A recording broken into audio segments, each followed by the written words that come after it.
Hi, my name is Megan Millender, and this is the 14th video installment of Megan Millender Does the NHL. First and foremost, across the league tonight, Matt Cooke did not get a suspension for the hit on Mark Savard.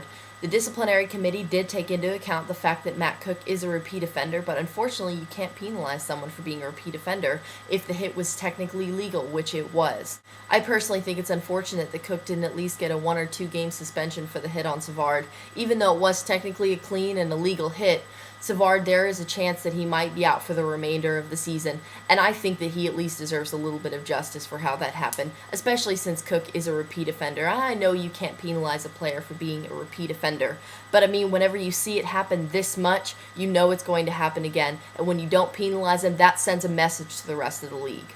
As far as games go across the league tonight, the Sabres did come out on top of the Dallas Stars, which came as no surprise to me, seeing as how Turco has been playing very streaky lately, but I was surprised that Dallas's offense played so valiantly against the best goaltender in the league, Ryan Miller.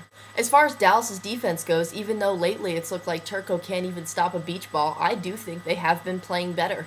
And it's good to see that Turco, against a very driven, a very ignited, and a very determined Sabres offense, they played very well. The first star in that game tonight was a Texan, a defenseman, and a very young and talented player, Tyler Myers, with 1 goal and 3 assists. Myers played phenomenally tonight, not only on the defensive side of things, but I think that one really good trait in a defenseman is when you know when to join the offensive rush, and that he did. Another good thing about Myers is that he plays to his strengths. He's a very good skater, and he's real fluid.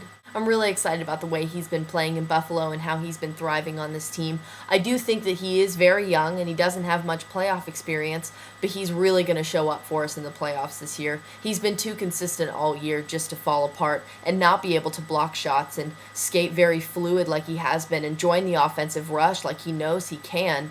And do you guys smell that? It smells like the Calder Trophy.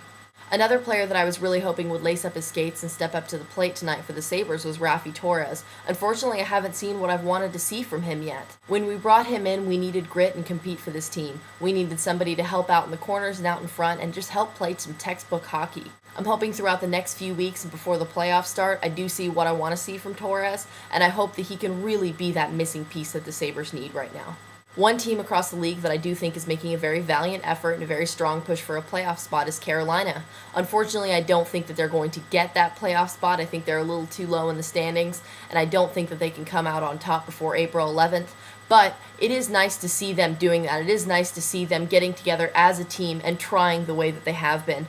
It was unfortunate to see them miss that penalty shot tonight because I think that that really could have turned the game around for them when they were playing Washington. Unfortunately for the Hurricanes, though, they missed the penalty shot. They did take it to overtime, but Washington did end up coming out on top. The New Jersey Devils, much like Stella, got their groove back tonight against the Rangers, topping them 6-3. Even though the New Jersey Devils have put the flow back in their game, I don't think that Lou is actually seeing what he wants to see out of Ilya Kovalchuk, especially for the money that he put into him. I think he wants to see a lot more out of this Covey-Parise line. I certainly know that I do as a fan, just as a fan of the NHL. I love seeing players go to new teams and thrive. And I've said it before and I'll say it again, it's great for the player, it's great for the team, and it's really good for the league. Had a lot to touch base on tonight, but I don't want to go on longer than I have to. But until next time, my name is Megan Millender, and I just did the NHL.